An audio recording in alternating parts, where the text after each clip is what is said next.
NCC নিয়ে না, নীতিগতভাবে আমরা অবশ্যই দ্বিমত করবার কোনো কারণ নেই, কারণ আমরা একটা সর্বোচ্চ জবাবদিহিতার জায়গায় আমাদের সংসদকে এবং রাষ্ট্র পরিচালনা ব্যবস্থাকে নিয়ে যেতে চাই, এই বিষয়ে কোনো দ্বিমত নাই।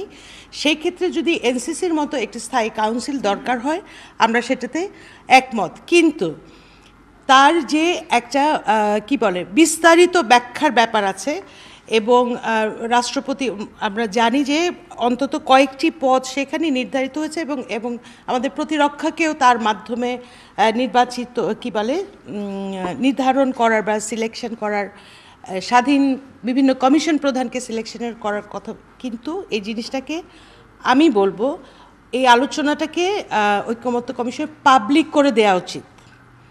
বিস্তারিত তথ্য ওয়েবসাইটে আছে, কিন্তু এটা নিয়ে আমি ব্যক্তিগত দলগতভাবেও আমি সাজেস্ট করব একটি সংলাপের আয়োজন করে সেই সংলাপে বিভিন্ন রাজনৈতিক দল এবং অন্যান্য যারা স্টেক হোল্ডার আছেন তাদেরকে নিয়ে, যেহেতু এটা নতুন একটা কনসেপ্টের দিকে আমরা যাচ্ছি, এটাকে বিস্তারিত একটা পাবলিক ডায়ালগ করে সকলের সামনে স্বচ্ছতার সাথে তথ্যগুলো সঠিকভাবে করে, তাহলে পরবর্তীতে আমরা দৃঢ়তার সাথে বলতে পারবো যে জি আমরা এগ্রি করেছি এবং এই ক্রাইটেরিয়াতে এগ্রি করেছি।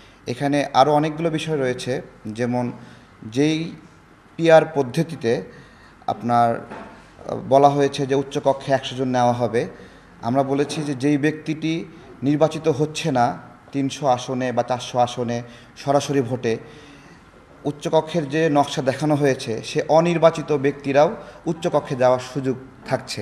অর্থাৎ একজন জনগণের ম্যান্ডেট পাচ্ছে না, কিন্তু সে উচ্চকক্ষে গিয়ে বসে থাকছে।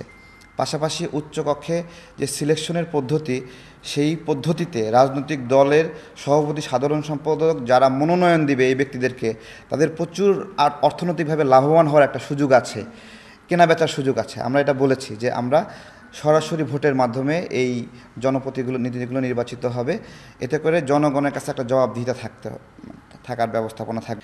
এবং প্রধানমন্ত্রী ও রাষ্ট্রপতির ক্ষমতার ভারসাম্য চেয়েছি সংস্কার প্রস্তাবনায়। আর আমরা এখানে উচ্চকক্ষ এবং নিম্নকক্ষের একটা বিষয় দেখেছি।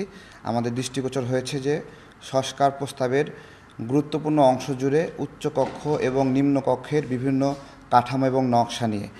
তো সংসদীয় ব্যবস্থায় প্রস্তাবনাটা কেমন হওয়া উচিত, উচ্চকক্ষ এবং নিম্নকক্ষ বিষয়ক অতিরিক্ত আলোচনার কারণে সেগুলোর বিষয়ে মতামত দেওয়া সম্ভব হয়নি। আমরা এই উচ্চকক্ষ ব্যবস্থাপনায় যে অনির্বাচিতভাবে কিছু প্রতিনিধি নেওয়ার সুযোগ রাখা হয়েছে প্রস্তাবনায়, সেটা বিরোধিতা করেছি। আমরা বলেছি যে প্রত্যেকটা প্রতিনিধি